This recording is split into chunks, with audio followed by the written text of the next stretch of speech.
Welcome, Mr. Adarsh. Yes, sir.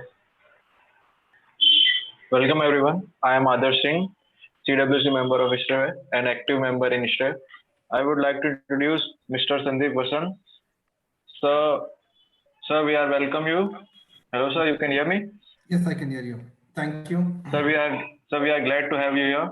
Thank you. Thank you so much. Mr. Sandeep Vasan, I will like to introduce with a few words. Mr. Sandeep Vasan has done his bachelor's degree in mechanical engineering field of mechanical from Bangalore. He has over 12 years of experience in HVAC field like chillers and passionate air conditioning units and critical data center application also. And he has certified in many of the courses like CDP, CDCP and IGBP and many more. And I would like to uh, give you an approach. So please, can you start the webinar? Sure, sure.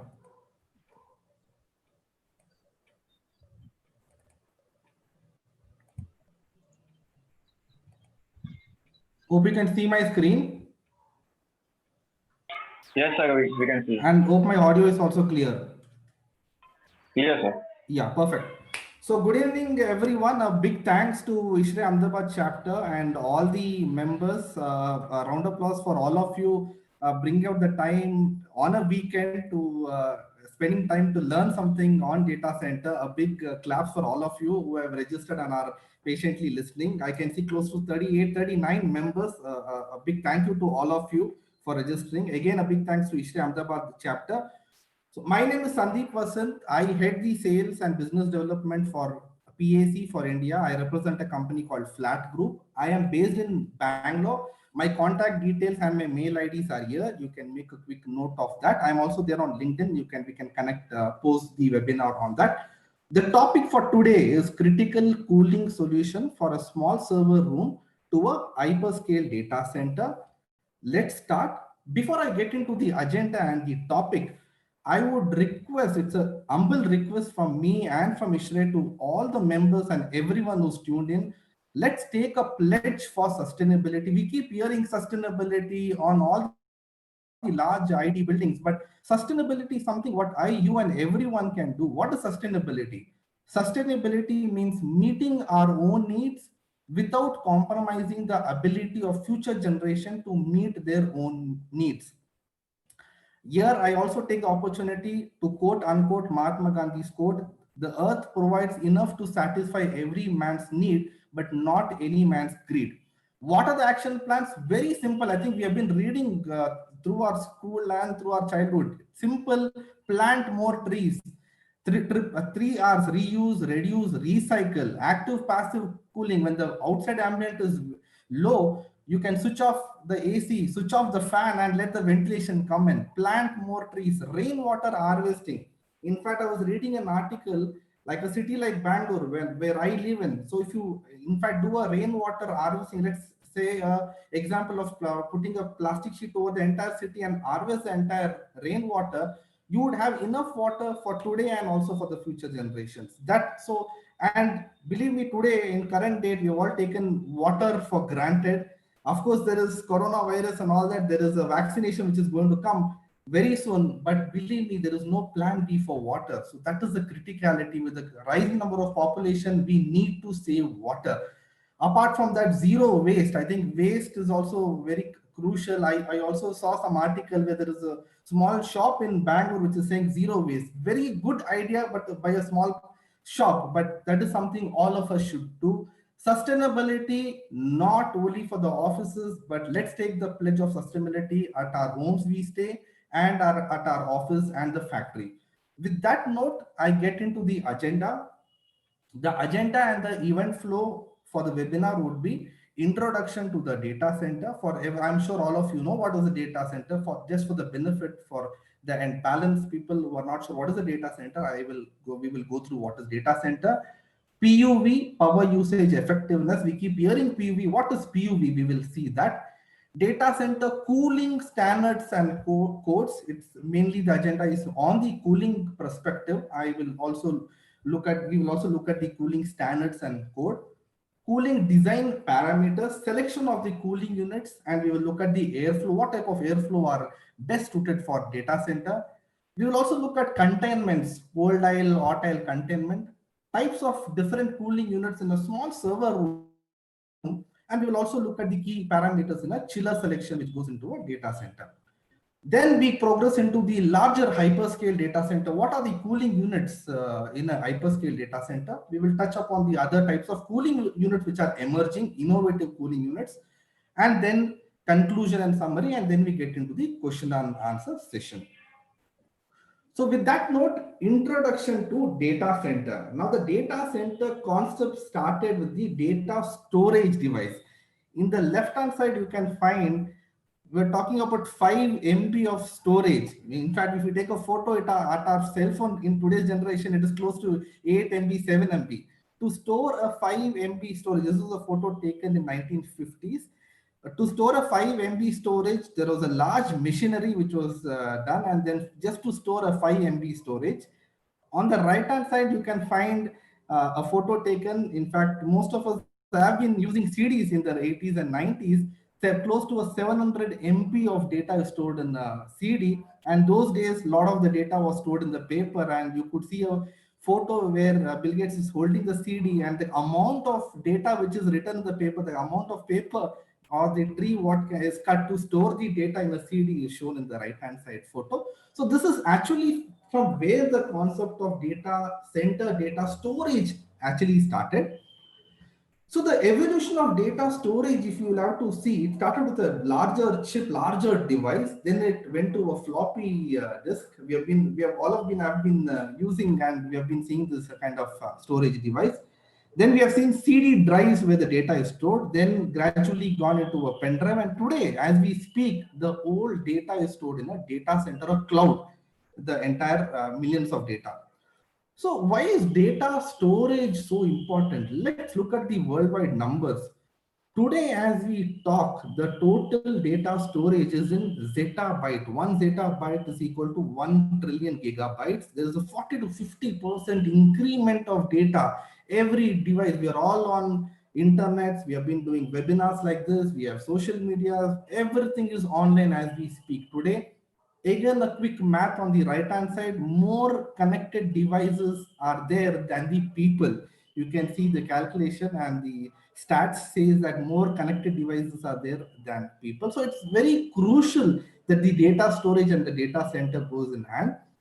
Now coming to specific in India, under the Digital India scheme, all of us are having Aadhaar card which are stored in a data center, more connected device with smartphones.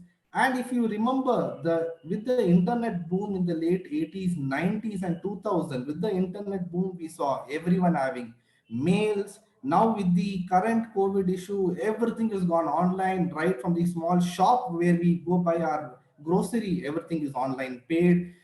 And we also see a lot of online, like as I said, webinars like this. We see virtual consultation, virtual events, everything is online, and then you want a data center to store all these data. A quick stats, most in India, if you see 65% of internet is used, and close to, apart from the other official work, close to 2 to 3 hours of time is spent on the social media platform. Now, to connect all of you, I'm sure all of you are watching IPL. Again, with the data center and internet connection, we are able to see the IPL online. In fact, when I was watching the match yesterday on the Hotstar, I could see close to 38 lakh people online watching. And again, if you want to go back and see a previous match, just a click of button with the data storage in a data center, and thanks to the internet, you can quickly stream and watch any match what you want to see. So this is the basic to just to connect easier with the audience. I've given a background of data center. So what is data center? A data center is a building, a space which would store all the computer system. It would have rack, telecom panels. It would have the server where all the data is stored. The data center is predominantly divided into 4 categories like a telecom edge facility, the power consumed 100 kilowatt, IT server room close to 500 kilowatt, medium to large close to 1 megawatt, and we keep hearing hyperscale data center which is more than 1 megawatt. This is how the category of the data center are there. We will as we deep dive into the further slides, I will talk on the specific cooling which are there in this type of data center. I'm sure all of you have been using these websites, social media websites. As I said, all the data is stored in a data center, and with the internet, we are able to access our data. Again, the quick stats which I picked up: a minute on the internet, just assume a 60 seconds on my internet this year, 2020, you can see the statistics are very high. 500 hours of video uploaded on a YouTube, 50,000 meetings on the Microsoft team, and as we speak along on the Zoom webinar, there are close to 2 lakh participants which are meetings which are happening globally, close to 6,000 plus shipments, online shipments being happened. So the numbers are pretty high. This is the worldwide numbers. And again, as I said, all these informations are stored in a cloud or a data center. And with the internet, we are able to stream that. So from there, there are 2 important standards and codes in a data center: Tier 1, Tier 2, Tier 3, and Tier 4. What is this Tier 1? Again, there are 2 standards, which is as written by ANSI TIA, which is American National Standard Institute. TIA stands for Telecommunication Industry Association, which is defined into, you could call it a Tier 1 or even the R standards. What does Tier 1 say? If you look at the bottom, the Tier 1 says, as I said, the basic is the data is stored. We would want with the help of the internet, we would be able to stream the information. So we would want these data centers to be up and running, and we would want minimum downtime. If there is a downtime, you can imagine there would be buffering, you would have a lack of information, you would not be able to derive the required information, or you would not be able to see your favorite channel or movie. Tier 1 says annual downtime is about 28.8 hours with no redundancy. I kept this slide specific because as we go into the cooling, the redundancy comes into picture. Tier 4, if you look at it, the annual downtime is just 26.3 minutes. Most of the large data centers go into this Tier 3 category because obviously the capital cost to build a Tier 4 is quite high. So they build a 2 Tier 3 data centers in different cities. Here you could look at a N+1 configuration, which not only goes into cooling, but the other peripheral activities like electrical, UPS, and other related activities. Here, Tier 4, it is a 2N, 2 working plus 1 as the standby. So this is to give you a quick background of the Tier or the R standards in the data center. Next, very important, when we select a cooling unit, we look at the COP or even the split AC. You know there is a star rating which is given. In a data center, let us say the calculation of energy power consumption is in terms of PUE.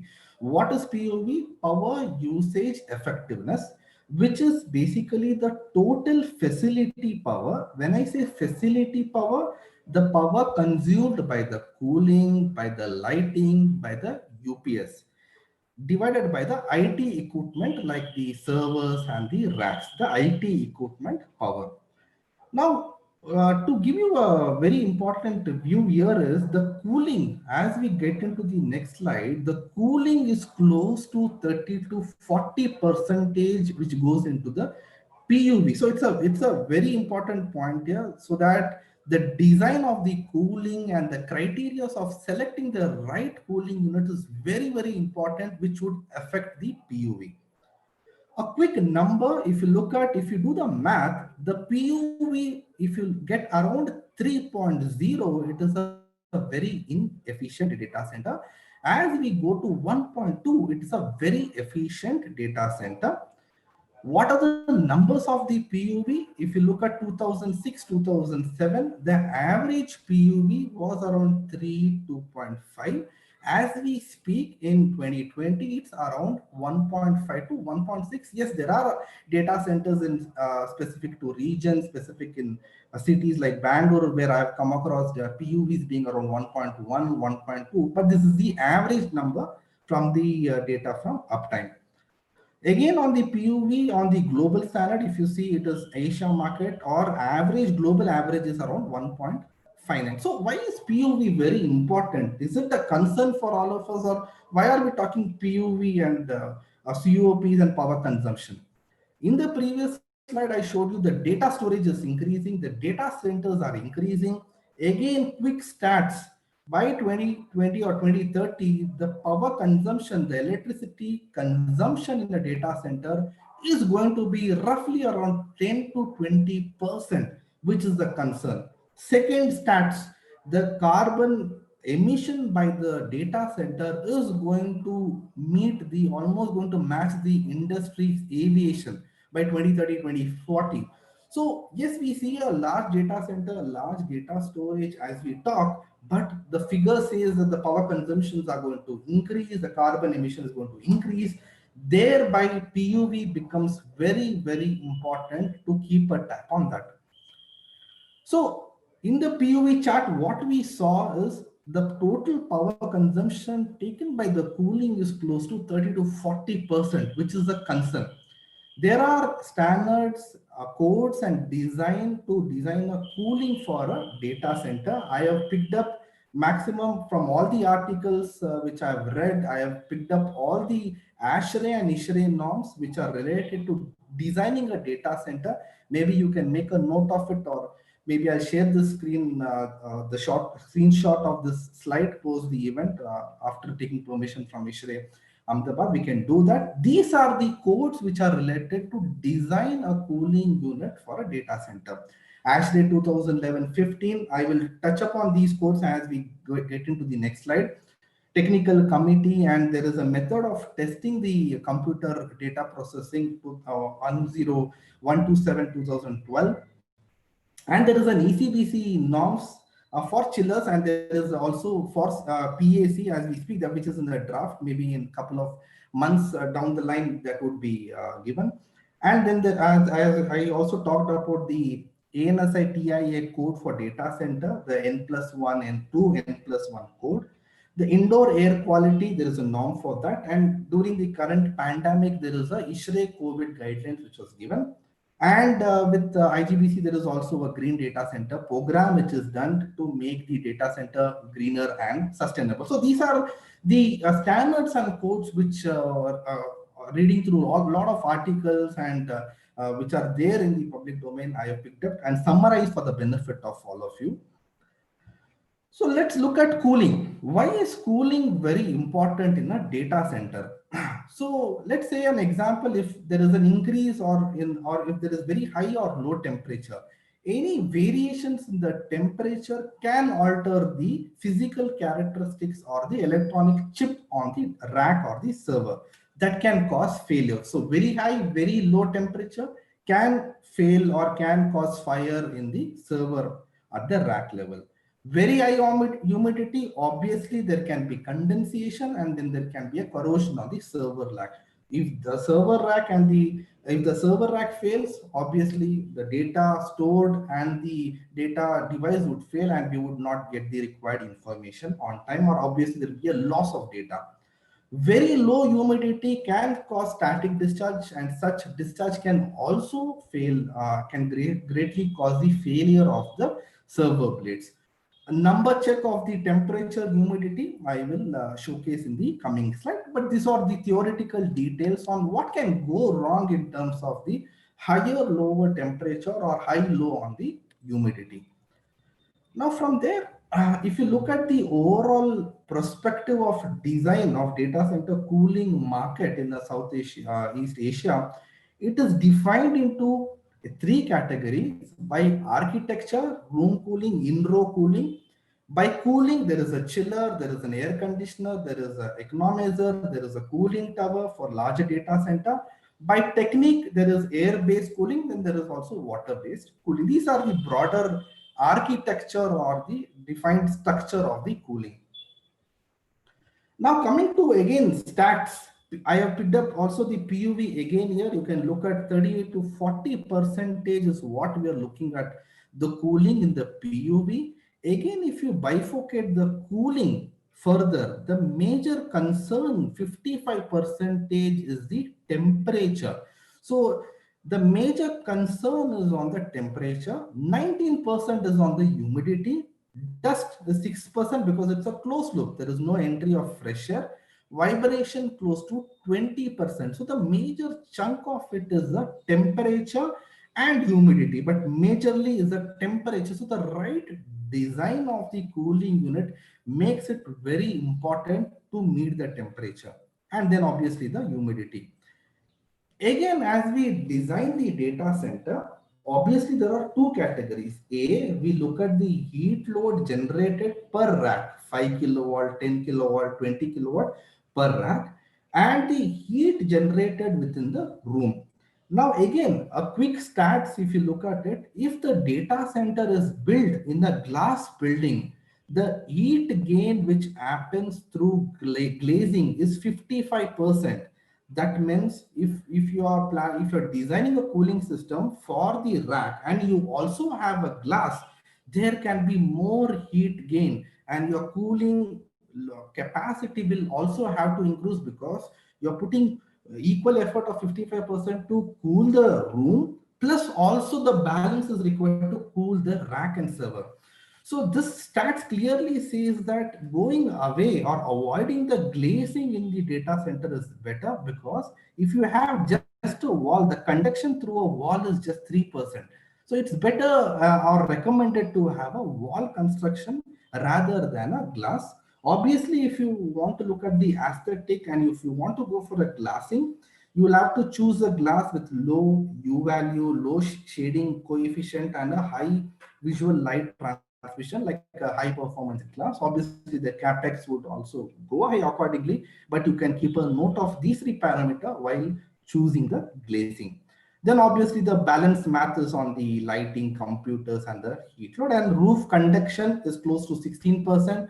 You can have an insulation. It's called heat island effect. You can look at insulation, or you can plant trees or have a sun solar reflective index in terms of reflecting the heat. From there, if you look at any normal building, the major power guzzler is from the air conditioning. So it becomes very important in terms of designing the right cooling unit in the data center. Again, a quick number check. We spoke on the a quick increase in the data storage, large number of data center growing. These are the numbers from the report from TechnoIoT, which are given as the data center increases. The cooling, which is taking away 40%, would also gradually increase. These are the numbers in terms of the compound annual growth rate of 20.25 is the growth of the cooling of every, like air conditioning, cooling towers, chillers, and other. These are the approximate numbers. So the numbers looks very high. Again, it becomes very important to design the right solution. So yes, now coming to the top, the design parameters of the cooling. What are the cooling drivers? I have categorized into cooling drivers and the design. Cooling drivers, obviously, number one is the capital cost and the operational cost. Ensuring uptime, we would want the cooling units to be up and running, not down, like an inbuilt redundancy and number of compressors in a DX unit, N plus 1, 2 chillers combined to a unit. Increased heat density, unlike a normal commercial building, the heat loads within the data center is pretty high. So the heat load and the heat calculation should be done considering the heat generated from per rack. Acceptance of higher temperature, very important. Normally, we see a lot of data centers being run at 12 degree, 15 degrees, that there is a clear guideline of ASHRAE which says 27, 87 of the server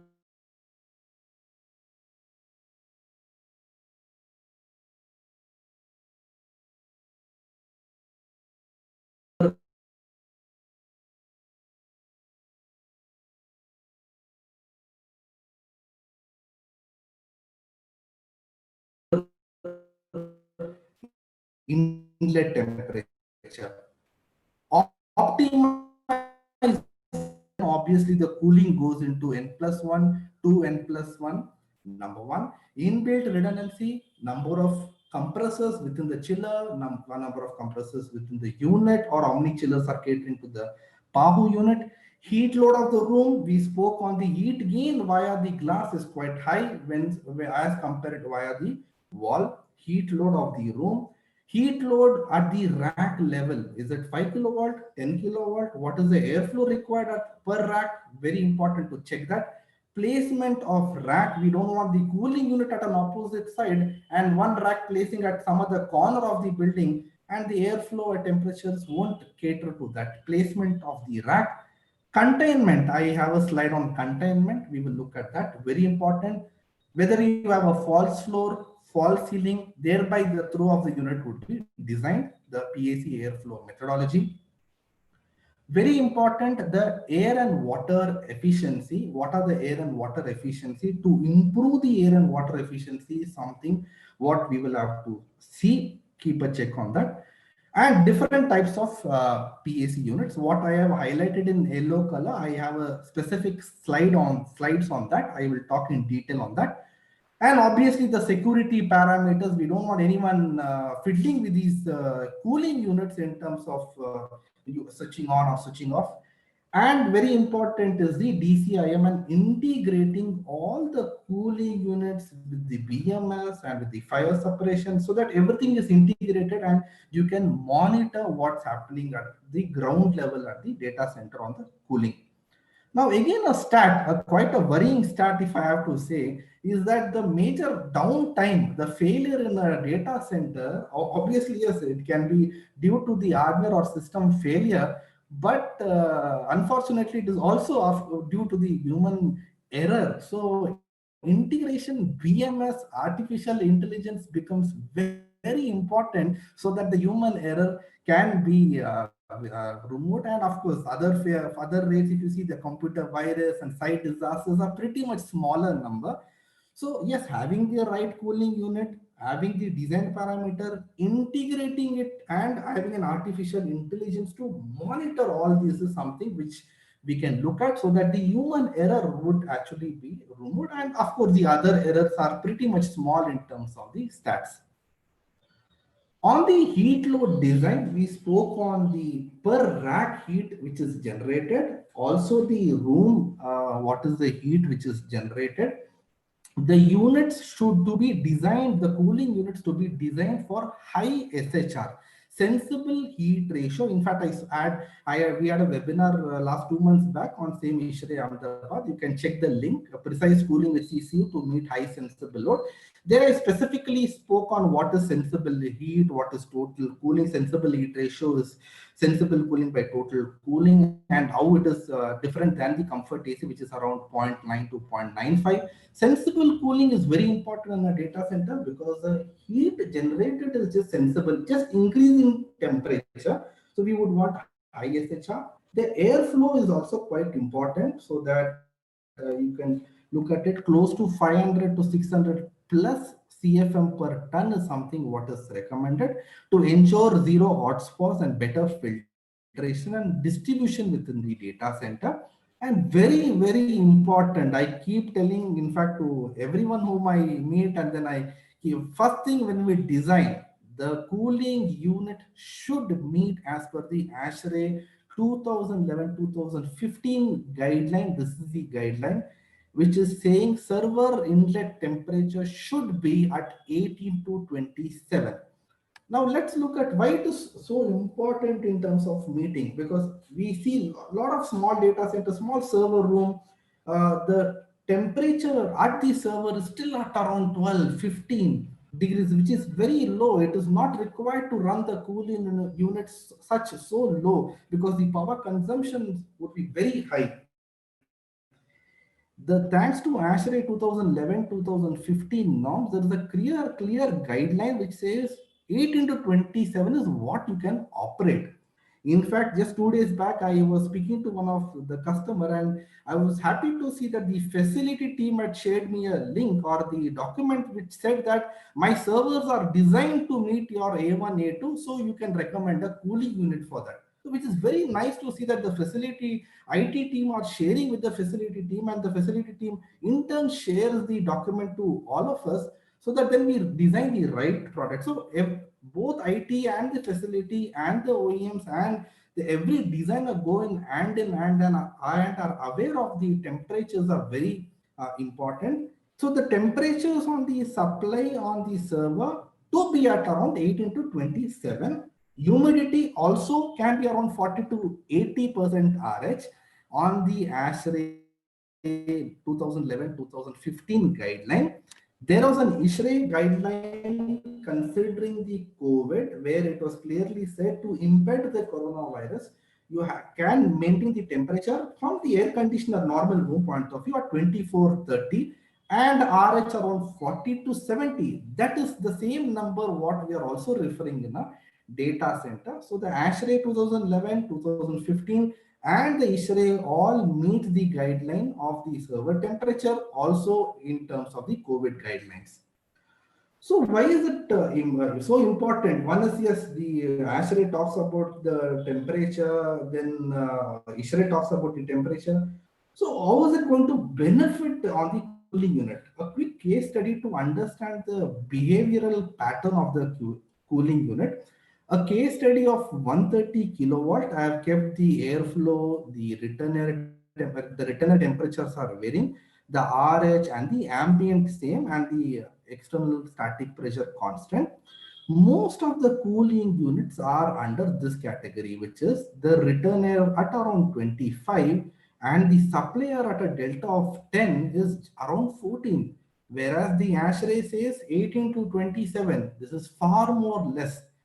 If you do the as per the ASHRAE design, I have just taken at 18. You can still go higher at an 18 degree supply air temperature with a delta of close to 10, 12. Return air goes to 30. If you look at the behavior of the cooling unit, the precision AC unit or the close control unit, there is a drop in the power consumption. There is an increase in the cooling capacity.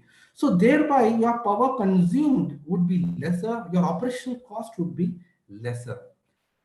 Now, not only that, again, if you see higher the delta T, the supply air temperature, let us say if it is at 20, the return air, if it is at 35, 15 degree delta T, higher the delta T, better is the, rather lower is the operational cost, performance would be better. Again, in fact, there are several discussions in terms of what is the better airflow in a rack. There are servers which draw cold air from the bottom or from the front and discharge it from the bottom. But with all the survey done and with all the experience, we have found that the suction at the front and the discharge at the back of the server is the best design. So while you're choosing your rack or your server especially, keep a watch on the fan or the suction and discharge. It has to be on the front and on the back side. It has to be horizontal. From there, that is where the design of the bottom throw unit has evolved, because the cold air being high in density would naturally go and cool, and hot air being low in density would return back to the top of the unit. Number one. Number two, a very simple but a tactful terms in terms of dealing the mixture of hot air and cold air. If there are less number of rack, if there are less number of server, keep a blanking plate so that there is no mixing of cold air and hot air. Again, a quick math, as I said, as you increase the return air on the same model what I have taken, as you increase the return air to 30, 35, 25, 20 and increase the delta T, obviously there is an increase in the cooling capacity, the power consumption would drop. And if you actually design it perfectly with high delta T, you can actually go with lower CFM per ton in terms of meeting the required load. So this would give you a fairly bit idea on the ASHRAE norms, how will it affect the cooling unit. Now on the dust free, in terms of, again, referring back to ASHRAE 2007 and 2009, if most of the data center would have a cooling unit, which is a closed loop, no fresh air is allowed, a MERV 8 filter is more than sufficient in terms of meeting that. If at all you're going for a free cooling, let's say the outside ambient is pretty low and you would want the fresh air to go inside the data center, a MERV 11 or a MERV 13 would be recommended. Most of the time, we have seen the cooling units around the MERV 8 kind of a range.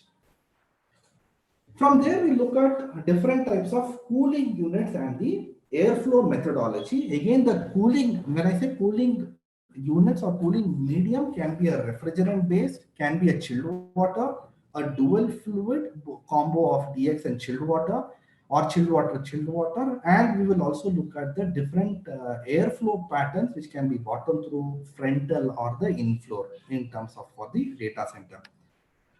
Again, what goes into a precision air conditioning or the close control in detail, I have spoken about heating, dehumidification, the airflow pattern in my previous webinar. These are the slides I've just kept in terms of considering the time limitation. You can, I would also request you to look at that earlier webinar, which I've spoken detailed on what are the different modes in a precision air conditioning or a close control unit.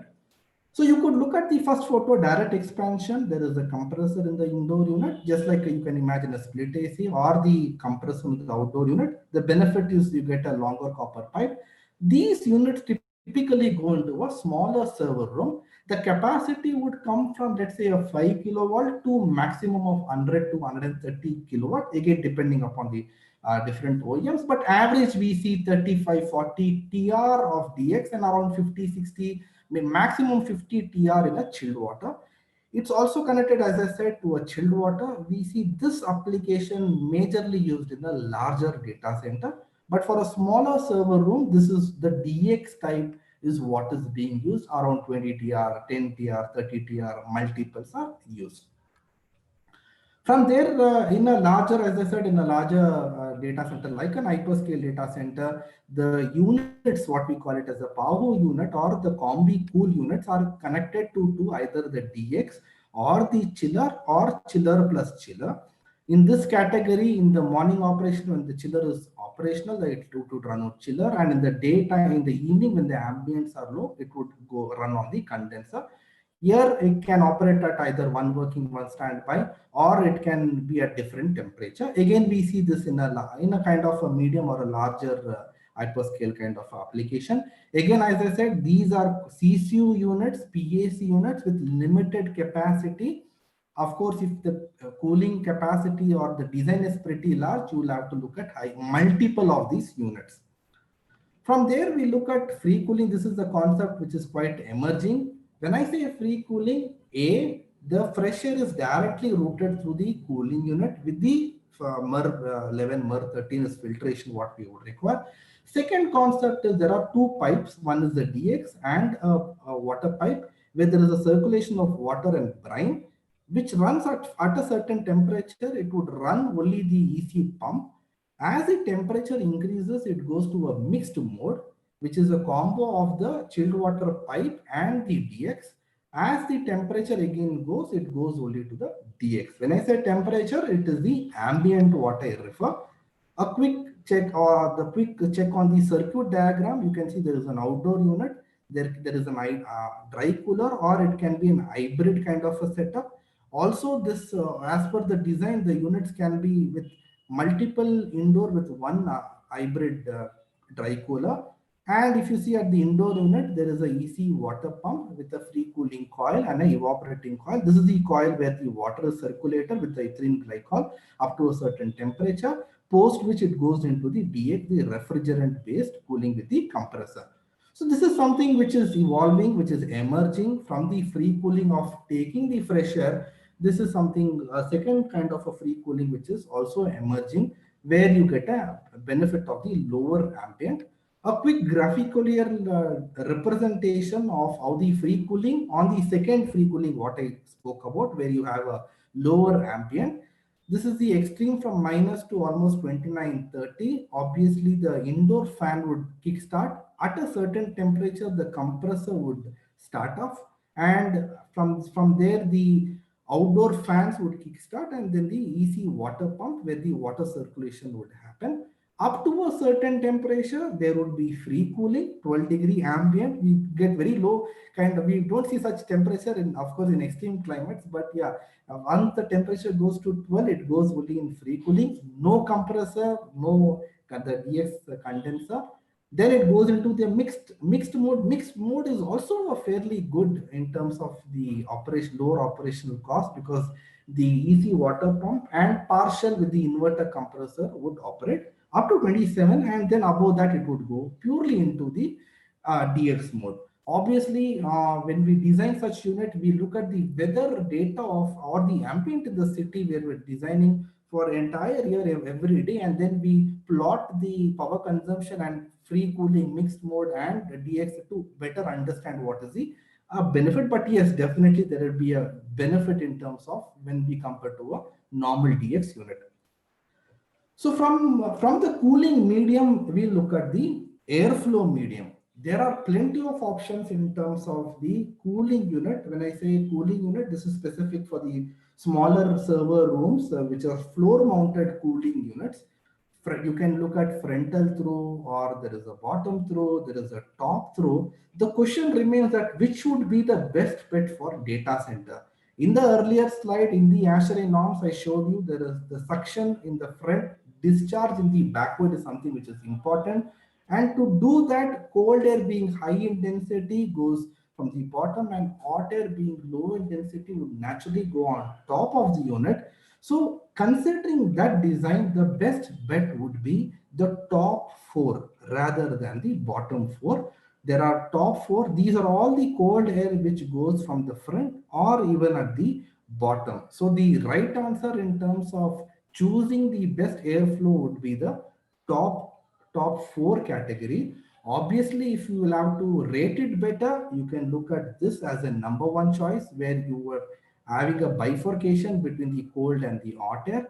Then you can also look at this where it is frontal throw with bifurcation of the hot air, false ceiling, or you can also have a bottom throw with a direct return. But if it is for single unit, it is okay. But if you have multiple unit, it is recommended to have a plenum and a damper, or also frontal throw with a direct return. So obviously all four in the top category would be the right option for the data center kind of an air throw.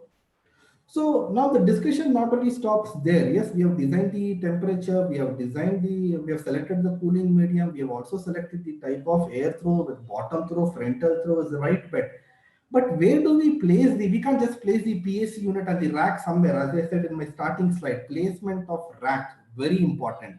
As you select the cooling unit, basis on the air throw and the capacity, again on depending upon the dimension, the return air, the A category, these are all in kilowatt, is very important. Minimum 300 mm to maximum of 500 mm is something you have to keep in mind, so that sufficient return air goes back to the unit. False flooring height is something what you will have to also keep in mind. You can't just keep 500 kilowatt, 500 mm for a 5TR, 2TR. Then obviously the air throw won't be sufficient. It won't reach the rack. So minimum capacity, what is the capacity, and the false floor recommended is also you will have to keep in mind. And servicing of the cooling units are on the front of the unit. So required space is also recommended at front of the unit. And since the static and the air throw is pretty high, you will have to keep the first rack at a distance of at least 2 meters so that the cooling goes to the rack. So these are the quick design concept or checklist of placing the A unit and the rack. Now from there, so we looked at temperature, we looked at air throw, cooling medium, placement of cooling units. So let's take an example of, let's say you have 10 cooling units, 10 quantities of cooling unit, some 20 racks or 25 racks. We can't just, one option is we just run the cooling units, all the 10, 15 numbers, and the air throw goes to the all the 15 or 20 racks. But what happens is, there can be a mixture of the cold air and the hot air. The blue color is the cold air, the red color is the hot air. To cater that, the best bet solution is to have a containment. If you have a more number of rack, larger data center, savings of close to 40%. This is a pictorial video of a cold air containment. Yes, there is also hot air containment. A containment would contain the air, thereby your power consumption and operational cost would be lesser. What is also important or the benefit, these are all customized and it is also scalable. So let's say there are more number of racks coming in the future. This can be designed in such a way for all the future expansions of the data center. So as long as you do a containment, it is very important, be it an hot oil, be it a cold oil. Yes, there are different concepts, there are different versions, but as long as the summary remains that as long as you do a containment, it is going to benefit you. Yes, with the kind of experience of the data center, what we have executed, cold oil capex can slightly go high because of this plenum which is there. It is again very much recommended when you are looking for in-row. Hotel containment is something which is required. If you're looking at a larger data center space and you want a containment for a smaller area where there are racks and server, again hotel containment is also better there, so that there is no hot air going to the other areas. A couple of concerns could be that the cold air, whether the cold air going would cool the top server, that would be a concern. But as long as you design a perfect cooling unit and the grills, that would take care. One more concern could be that what if, as we are talking on 27 supply temperature at server plus 15-degree delta, the return air can go to 40, 42. So 40, 42, is it okay? Again, you will have to check with the building codes and if it is okay to drive at 42 return air. So a couple of quick checkpoints and the concerns, or I would say the points in the hot oil. Cold oil containment, you can perfectly design the supply grill in terms of meeting the required cold air supply temperature from the bottom to the top. Again, it is seen in majorly of the perimeter kind of cooling. We see the kind of cold oil containment. So a couple of points, but the fact of the matter remains that as long as you do containment, whether hot oil or cold oil, again, it depends upon the kind of cooling unit you select, the kind of racks, the kind of heat load, the kind of whether it is in-row or the perimeter cooling. As long as you do a containment, it is going to benefit you in terms of 40 to 50% on the operational cost. So on the server room, 100 kilowatt, we spoke on 40 TR, 50 TR. If you recollect what I said, that goes into a server room. A traditional DX end of a unit, what we predominantly see, couple of OEMs are also having a wall mounted with heat inverter and plenty of other value-added option in terms of meeting the required load. From a small scale data center, example, let's imagine if you go into a small complex, they go for a multiple split AC. Larger mall, they have a chiller and HO. Similar concept, when you're designing a larger data center, you would definitely select or buy a chiller with a power unit or a computer room air handling units. Obviously, because the capital cost would be lesser, operational cost would also be lesser. Quick checklist in terms of, while I was discussing with most of the chiller OEMs in the market, very important, while you select the chiller, you will have to look at the ASHRAE norms, the ECBC norms, COP level. Today, we are also looking at NPLV, SEER values, the part load values as the chillers drop. Also, air cooled are available up to a certain capacity. Water cooled are available at a higher capacity. Obviously, yes, the COPs, the POV would be less when you use the water cooled, but very important. First slide, what I said, sustainability and water consumption. If as long as you're treating a water, either STPA or biological treatment, you can use this treated water for your cooling tower or for your flushing and also for the landscape. As long as you're treating a water cooled units can be used, but otherwise a hybrid configuration is something which is also recommended. Key features while you select a chiller: VFD on the chiller, very important because downtime on the data center, inbuilt redundancy, N+1 plus number of compressors within the chiller, quick start, restart. We keep hearing this quick start, restart, again different from it, varies from seconds. I think a couple of seconds is what different OEMs claim. Quick start, restart is something option which is mandatory required. Compact sizing, variable pumping system is what also is recommended in terms of varying the load, lower power consumption. Couple of data centers are also implementing thermal storage tank in terms of saving the cold water or ice chamber, so that when the chiller is down, the chilled water also remains intact. And very important is the integration of all these equipments via the CPM or the control management. So in a nutshell, if you look at it, the chiller power consumption, when you implement a chiller in a data center, it draws close to 39%. So it's very important that you keep this checklist in terms of designing or selecting the chiller. From there, we look at improving the water efficiency. We spoke on improving the air efficiency in the ASHRAE norms, higher return air 18 to 27. With that same design, if you design it at a 27, the return air at around 39, obviously the chilled water which comes into the power units can go at a higher chilled water in and out 2027. Standard design we see at this, keeping 7 degree as a baseline. The moment you operate the chiller to 2021, there is a drop, or rather there is a drop on the power consumption. The savings are close to 50%, and the capacity also increases. We saw the similar case study on the power unit. Similar observation is also seen on the chiller. So it's very important improving the, thanks to ASHRAE norms, increase the return air, increase the chill water, and you get the benefit on the chiller.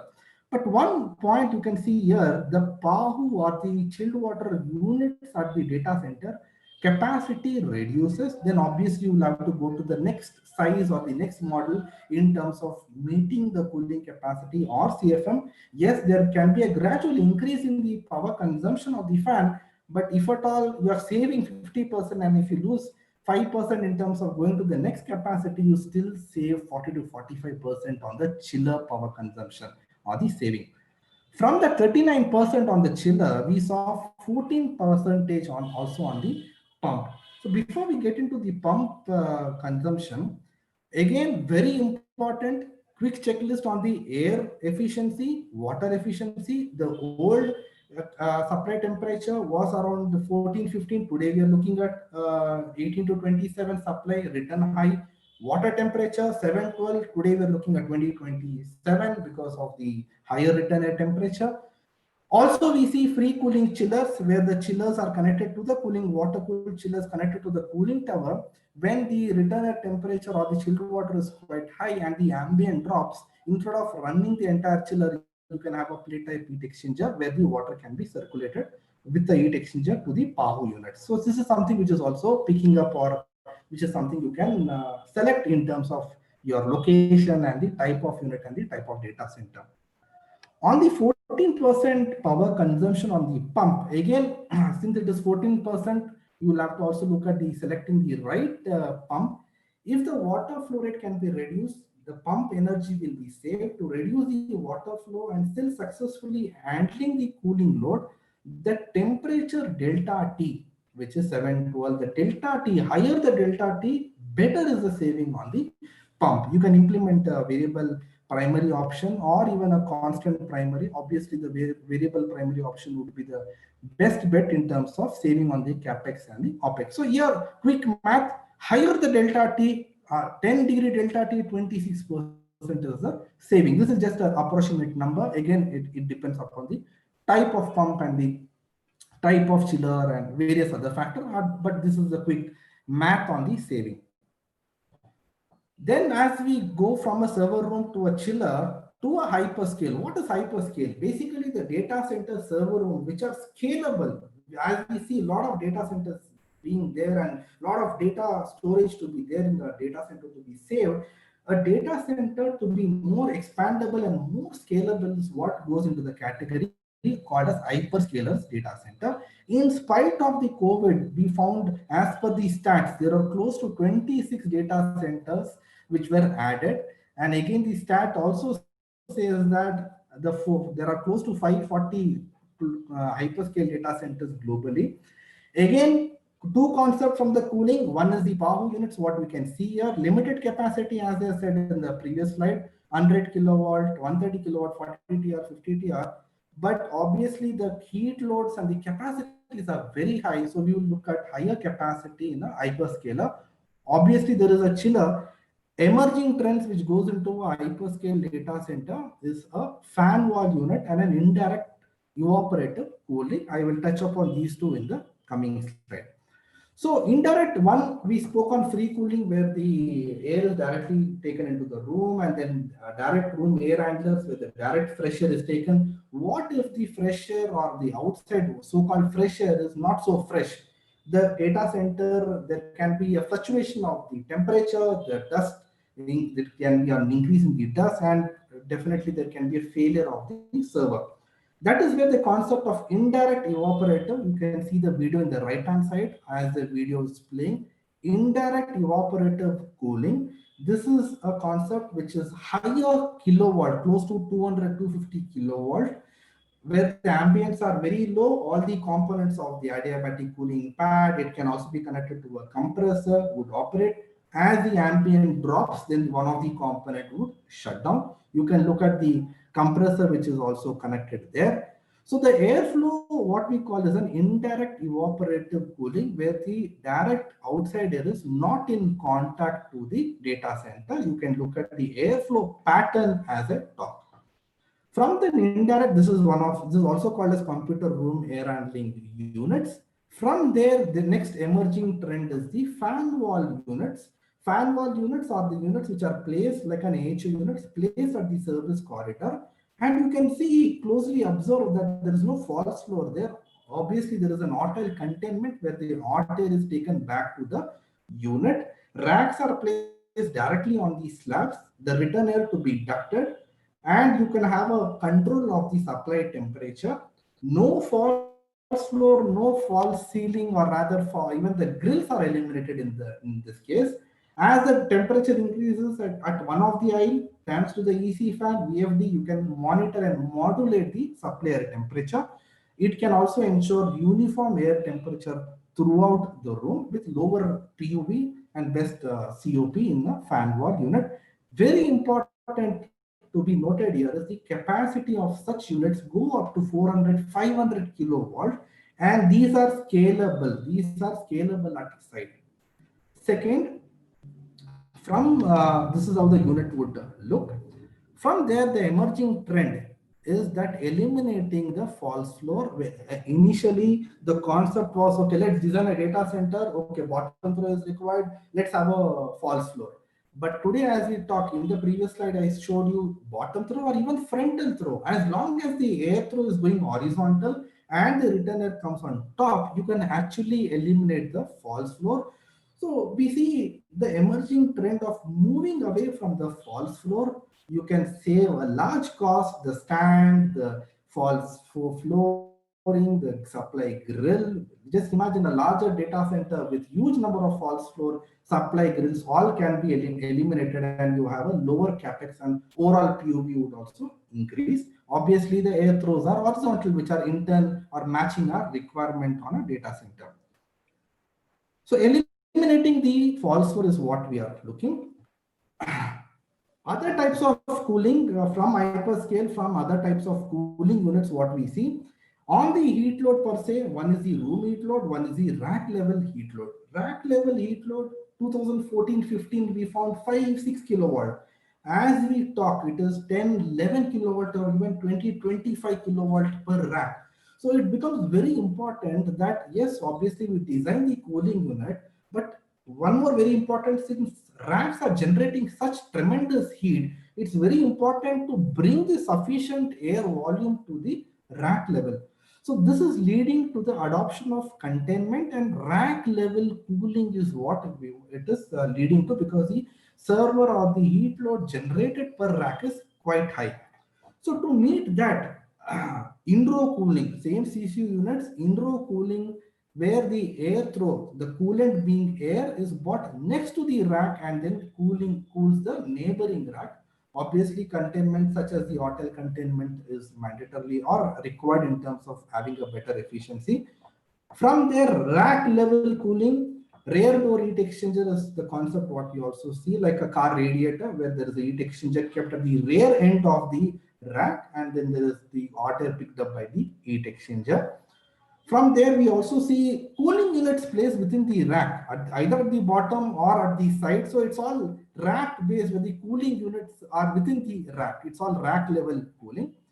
From there, liquid. Obviously, liquid or the water has a better tendency of removal of heat. It is close to 23 to 40% x far more better in terms of removing the heat. So what we find as an emerging trend or other types of cooling in a data center is using liquid coolant. One is bringing the liquid coolant to the direct to the chip level, or we keep hearing on this concept of immersion cooling. It can be a single phase or a two phase, where the servers are literally kept in the coolant, are kept in the coolant, immersed in the coolant. Single phase is a single phase of only liquid, or two phase where the liquid is again evaporated and then converted back to liquid. Two phase liquid cooling, what we hear. Then also the article, what we also see is Microsoft did an innovative cooling, which is still in the testing, called Project Nartic, where they have placed the server close to 840, 850 servers, and they have dumped it in literally in the water near the seashore. So thereby, these are all 100% power generated by from the renewable source, and these are kept specifically near the seashores because it would ensure faster internet and then faster connectivity to all the population. And then here, if you look at it, the heat generated goes into the water. So the numbers are still not there, but this is something what we have seen done by innovative. Will it have an impact on the marine life? That is something we'll have to wait and watch. But this is something what we have seen. So as I conclusion and summary, very important, going green, of course, data center is growing, both coming hand in hand is something which is very much important. All of us being engineers and ISHRE, non-ISHRE members, it's very important to keep a check on that. Conclusion points, pledge for sustainability. I repeat that. Data center PUVs, look at the tire designers, ASHRAE norms for data center, cooling design parameters, cooling air throw, free cooling, server room cooling, what are the different type of a data center, what are the key parameter, hyperscale, what are the different emerging trends, and what are the innovative coolings which are trending in the market. So very important, sustainability, going green, and an innovative idea by each one of you can be the plant of a new idea.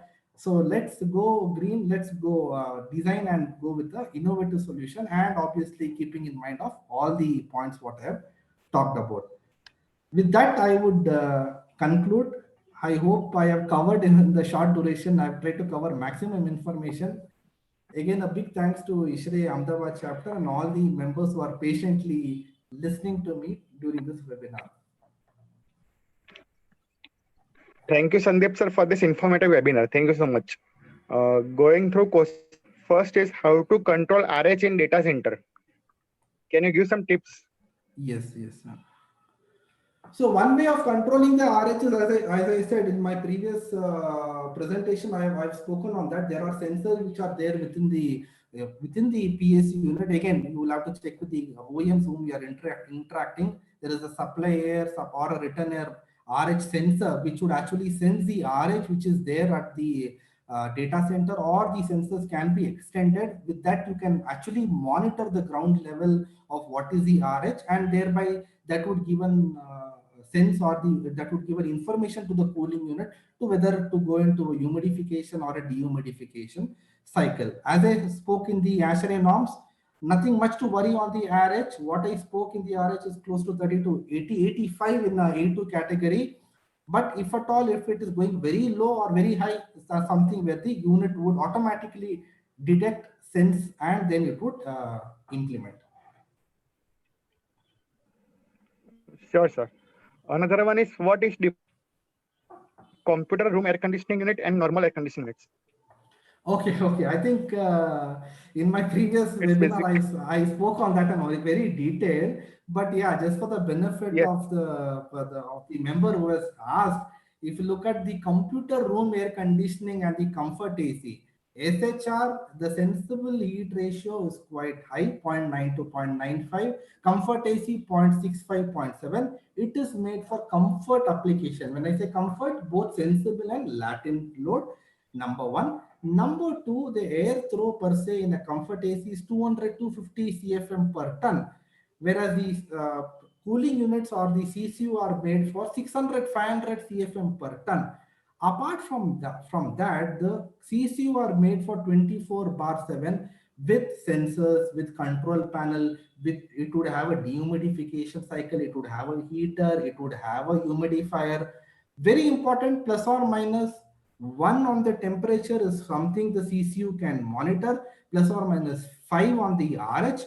Whereas in the comfort AC, there is no precise control, maybe plus or minus 5 on the temperature, but there is no RH or humidifier in the comfort AC.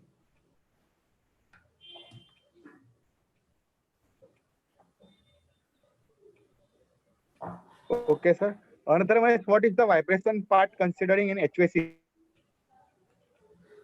See, as I said in my, if you look at the stats, what I showed, if I'm not wrong, it was close to 10% of the vibration. But yes, again, if you look at the building load or again the slab, what you're considering, and the cooling unit, I had spoken about different cooling units, wall mounted, floor mounted, and the the computer room air handling units. So you'll have to look at what is the load the slab would take, number one.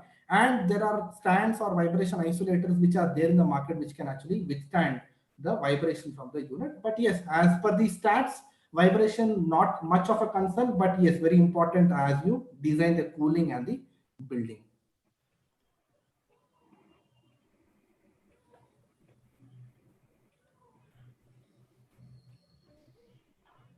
Another one is, how to know kilowatt per rack capacity of, sir? How to know the kilowatt? Is floor insulation is mandatory? Is how to, number one is how to know the kilowatt of the rack. Yeah. Okay.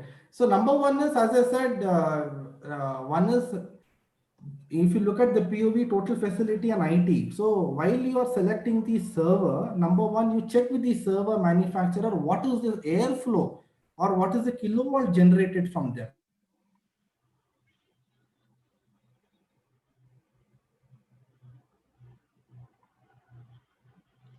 Okay. Is floor insulation is mandatory, sir? You can check the UPS load.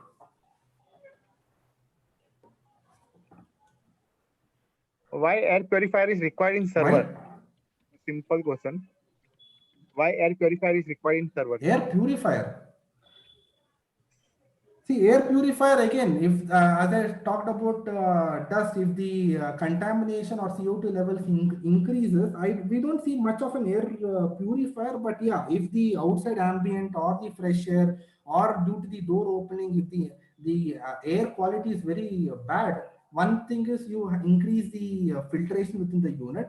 Secondly, we don't want the contamination of increase in the carbon dioxide or the any particles to settle down on the server, which can eventually fail the server or the rack.